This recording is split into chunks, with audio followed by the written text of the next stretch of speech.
اور ہمارے فرشتے ابراہیم کے پاس بشارت لے کر آئے تو سلام کہا۔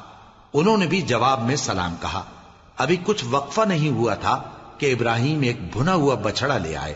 پھر جب دیکھا کہ ان کے ہاتھ کھانے کی طرف نہیں بڑھتے، یعنی وہ کھانا نہیں کھاتے، تو ان کو اجنبی سمجھ کر دل میں خوف کیا۔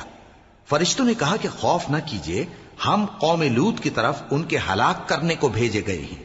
اور ابراہیم کی بیوی جو پاس کھڑی تھی ہنس پڑی، تو ہم نے اس کو اسحاق کی اور اسحاق کے بعد یعقوب کی خوشخبری دی۔ اس نے کہا، اے میرے بچہ ہوگا، میں تو بڑھیا ہوں اور یہ میرے میاں بھی بوڑھے ہیں، یہ تو بڑی عجیب بات ہے۔